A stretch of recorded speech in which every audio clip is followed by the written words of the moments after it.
ఇక నిన్న చాలామంది అడిగిరు నయీం వ్యవహారం గురించి చెప్పండి అని చెప్పి చాలామంది అడిగిరు. అయితే నేను కొంత రీసెర్చ్ కూడా చేయడం జరిగింది దాని మీద. ఏం జరిగింది, నయీం డైరీలో ఏముంది, ఏం జరిగింది అనేటువంటి అంశాన్ని రీసెర్చ్ చేయడం జరిగింది. అయితే అది చాలా పెద్ద మిస్టరీగా ఉంది. ఆ చాలా పెద్ద మిస్టరీ వెనకాల ఎవరున్నారు, అసలు నయీంను చంపింది తెలంగాణ పోలీసులేనా, మరి తెలంగాణ పోలీసులు అయితే వాళ్ళకి తెలుగు ఎందుకు రాలేదు, సో ఇట్లా అనేకమైనటువంటి అంశాలు కనిపిస్తూ ఉన్నాయి దాని వెనకాల. ఇక నయీంతోనే అంటగాగిన వాళ్ళైతే ఇప్పుడు చాలామంది ఉన్నారు చట్టసభలలో. చాలా పెద్ద పెద్ద తలకాయలు ఉన్నాయి, మా సభలోనే పెద్ద తలకాయలు ఉన్నాయి. అయితే విషయం ఏంటంటే కరెక్ట్గా మనం నయీం హత్య గురించి మాట్లాడుకోవాలంటే ఒక సినిమా స్టోరీ, ఒక థ్రిల్లర్ స్టోరీని తలపిస్తుంది. గుజరాత్ రాష్ట్రానికి నయీం హత్యకి ఏం సంబంధం ఉంది, ఏం జరిగిందనేది ఒకసారి చూద్దాం. ఇక్కడ ఆడ నోట్బుక్ పెట్టిన రేపు నా టేబుల్ మీద. ఇక్కడ కేశుభాయ్ పటేల్ అని గుజరాత్ ముఖ్యమంత్రిగా ఉండే కేశుభాయ్ పటేల్ ముఖ్యమంత్రిగా ఉన్న అప్పటికి నరేంద్ర మోడీ గారు ఆర్ఎస్ఎస్ కార్యకర్తగా ఉన్నాడు. అప్పటికి ఆయనకు రాజకీయాలతో పెద్దగా సంబంధం లేకుండే.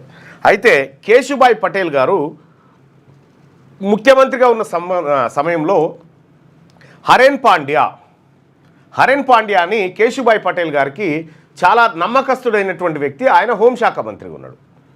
హరేన్ పాండ్యా, కేశుభాయ్ పటేల్ వీళ్ళిద్దరూ ప్రధానమైనటువంటి అనుచరులుగా భారతీయ జనతా పార్టీలో కీలకమైనటువంటి స్థానంలో ఉన్నారు. ఇటువైపు 2001లో గుజరాత్లో ఎన్నికలు జరుగుతాయి. గుజరాత్లో ఎన్నికలు జరిగితే నరేంద్ర మోడీ గారు ముఖ్యమంత్రి అవుతారు. నరేంద్ర మోడీ గారు ముఖ్యమంత్రి అయిన తర్వాత ఈయన ముఖ్యమంత్రి కావడం ఈ హరేన్ పాండ్యాకు, కేశుభాయ్ పటేల్కు అంతగా ఇష్టం లేకుండే. అయినప్పటికీ కూడా నరేంద్ర మోడీ ముఖ్యమంత్రి అయిన తర్వాత కేశుభాయ్ పటేల్కు వర్గానికి చెందినటువంటి ఇది కాదు notebook Keshubhai పటేల్కు అనుచరుడైనటువంటి Haren పాండ్యాను revenue minister చేస్తాడు. రెవెన్యూ మినిస్టర్ చేస్తే హరేన్ పాండ్యా ఏం చేస్తాడు, నరేంద్ర మోడీ నాయకత్వాన్ని అంగీకరించక రాజీనామా చేసేస్తాడు. రాజీనామా చేసి అప్పటికే 2002లో గోధ్రా అల్లర్లు జరుగుతాయి. గోధ్రా అల్లర్లు జరిగితే ఆ అల్లర్లో నరేంద్ర మోడీ అలసత్వం వహించిండు. నరేంద్ర మోడీ గారు ఈ అల్లర్లను ప్రేరేపించిండు అనేటువంటి విధంగా హరేన్ పాండ్యా ఆరోపణలు చేస్తాడు. ఈ హరేన్ పాండ్యా ఆరోపణలు చేస్తే కరెక్ట్గా ఏం జరుగుతుందంటే గోధ్రా అల్లర్లు జరిగితే గోధ్రా అల్లర్లు ప్రేరేపించే విధంగా నరేంద్ర మోడీ వ్యవహారం ఉందని ఈయన గోధ్రా అల్లర్ల పైన విచారణ చేస్తున్న స్వతంత్ర కమిషన్కు హరేన్ పాండే రహస్యంగా ఒక నివేదిక ఇచ్చిండు అనేటువంటి ఆరోపణలు ఉన్నాయి. దాంతో ఏం జరిగిందంటే ఈ హరేన్ పాండ్యా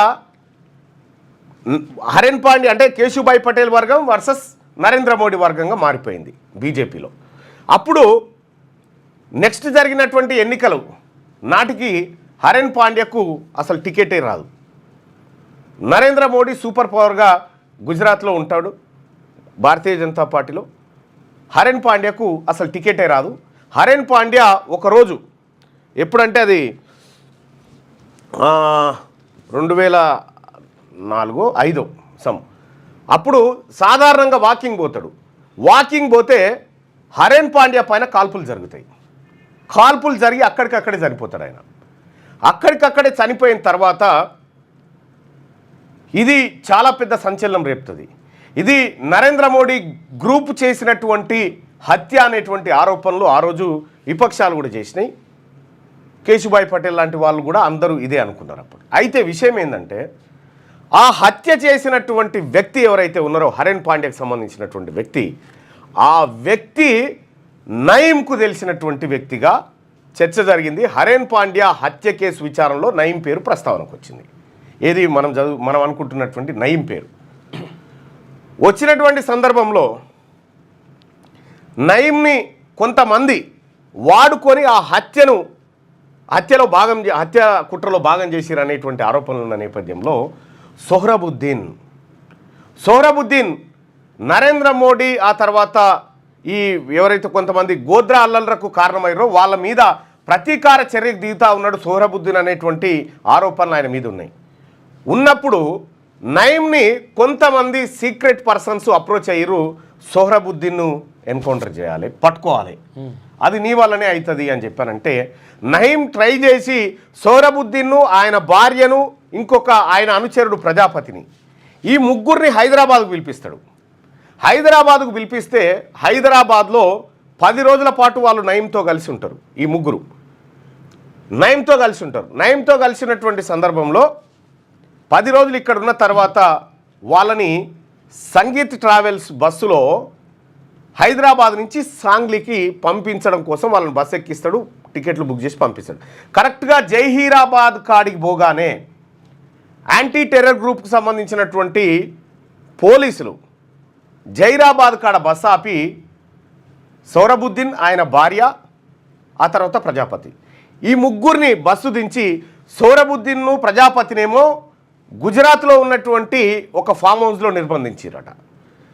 సోహ్రబుద్దీన్ గారి భార్యను మరో చోటికి తరలించారు, అంటే వాహనాలలో తీసుకుపోయి ఆ ఏడైతే ఆడ ఫామ్ హౌస్లో నిర్బంధించారో ఆ తెల్లారే ఒక నడివీధిలో సోహ్రబుద్దీన్ ఎన్కౌంటర్ శవమై కనిపించాడు. పోలీసులు ప్రకటించారు ఆయన ఎన్కౌంటర్ చేసినామని. ఆ తర్వాత ఈ సోహ్రబుద్దీన్కి సంబంధించినటువంటి హత్య ఎవరైతే సోహ్రబుద్దీన్ పట్టుకున్నారో ఆ వివరాలు ఆ భార్యకు, తర్వాత ప్రజాపతికి ప్లస్ వీళ్ళని దోలిచ్చినటువంటి వీళ్ళని ఎవరు పట్టుకోపోతున్నారో ముందే తెలుసు కదా ఎవరికి, నయీంకి. అయితే వీళ్ళకు మాత్రమే తెలుసు దీనికి సంబంధించి.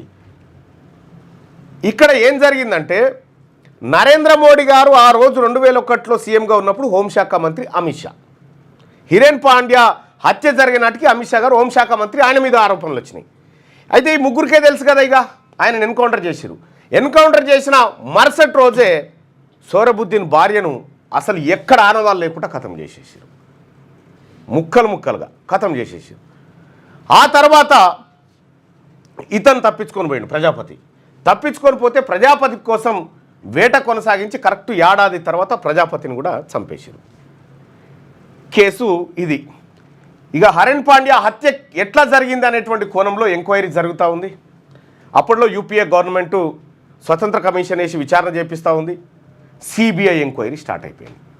సిబిఐ ఎంక్వైరీ స్టార్ట్ అయింది. సిబిఐ ఎంక్వైరీ స్టార్ట్ అయినటువంటి సందర్భంలో సిబిఐ ఆధారాలు సేకరించడం కోసం అసలు వీళ్ళు హైదరాబాద్కి ఎందుకు వచ్చారు, నయీంని ఎందుకు కలిసిరని నయీంను పట్టుకోవడానికి సిబిఐ వేట మొదలుపెట్టింది. సిబిఐ వేట మొదలు పెడితే సిబిఐకి నయీం దొరకలే. సరే, అతనికి అనేకమైనటువంటి పోలీసుల సపోర్ట్ ఇక్కడ ఉండే, మా అందరికీ తెలుసు. కొద్దిగా గతంలో రిటైర్డ్ అయిన డీజీపీలు వాళ్ళు 1000 కోట్లు సంపాదించారు నయీంని అడ్డం పెట్టుకొని, ఇప్పుడు కూడా ఉన్నారు కొంతమంది. సరే, ఇది జరిగింది. నయీం కోసం వేట కొనసాగిస్తే నయీం దొరకలే. గుజరాత్లో విచారణ జరిగితే పారదర్శకంగా ఉండదని సిబిఐ ఏం చేస్తుందంటే ఈ కేసును బాంబేకు తరలించండి అని చెప్తుంది. అప్పుడు కేసు బాంబేకి వస్తుంది. కేసు బాంబేకి రాగానే కరెక్ట్గా ఇంకొక 25 రోజులలో కేసు ట్రయల్స్ స్టార్ట్ అవుతూ ఉన్నాయి. ట్రయల్స్ స్టార్ట్ అవుతూ ఉంటే ఇక మిగిలింది ఎవరు మరి ఈ కేసులో ఈ హత్య గురించి తెలిసింది? నయీం ఒక్కడే మిగిలిండు. కేసు విచారణ ప్రారంభమవుతుంది అనేటువంటి 20 రోజుల కంటే ముందు కరెక్ట్గా 2016 ఆగస్టు 7 తారీఖు రోజు నరేంద్ర మోడీ గారు హైదరాబాద్ వచ్చాడు. నరేంద్ర మోడీ గారు హైదరాబాద్ వచ్చి వివిధ సభల్లో పాల్గొని వెళ్ళిపోయిండు. నరేంద్ర మోడీ గారు ఢిల్లీకి పోయే వరకు నయీం మర్డర్ అయింది. నయీం హత్యకు గురైంది, షాద్నగర్లో హత్యకు గురైంది. వాస్తవానికి ఇది చాలామంది కేసీఆర్ ప్రభుత్వం చేయించిన హత్యగా అప్పుడు అనుకోరు. కానీ ఆ మిలీనియం టౌన్షిప్ ఏదైతే ఉందో, నయీం షాద్నగర్ దగ్గర మిలీనియం టౌన్షిప్లో ఎన్కౌంటర్ కాబడ్డాడు కదా, ఆ టౌన్షిప్లో ఫస్ట్ నయీం అక్కడ, నయీం భార్య, నయీం అక్క, నయీం అమ్మ ముగ్గురు ఫస్ట్ వెహికల్లో వచ్చారు అక్కడ ఒక సెటిల్మెంట్ కోసం. వాళ్ళు ఆ ఇంట్లోకి పోయిన తర్వాత నయీం రెండో వెహికల్లో వచ్చిండు. రెండో వెహికల్ దిగిన కొద్ది క్షణాల్లోనే అతన్ని ఖతం చేసేసారు. అయితే నయంను కాల్చినటువంటి వ్యక్తులు అలా ఇంట్లోకి పోయి ఇంట్లో వాళ్ళని కూడా నిర్బంధించి ఎక్కడ అక్కడ కూర్చున్నబెట్టి అసలు వాళ్ళకు తెలుగు అక్షరం రాదు, ఉర్దూ అంతకంటే రాదు, ప్యూర్ హిందీలో మాట్లాడినట్టుగా మన రీసెర్చ్లో తెలిసింది. అయితే ఈ విషయం తెలంగాణ పోలీసులకు ఎన్కౌంటర్ అయిన తర్వాత తెలిసినట్టుగా మనకు సమాచారం ఉంది. తర్వాత సిట్ వేసిరు, ఆ సిట్లో రకరకాలుగా మాట్లాడుకున్నారు. అయితే కొంతమందికి ఏమో నయం చనిపోవడం కావాలి, కొంతమందికి ఏమో నయం దగ్గర ఉన్న ఆస్తులు కావాలి. ఆ రోజు ఆ ఇంట్లో మిలీనియం టౌన్షిప్లో 10,50,00,000 రూపాయలు ఆ ఇంట్లో ఉండే అని మనకు విశ్వసనీయ సమాచారం.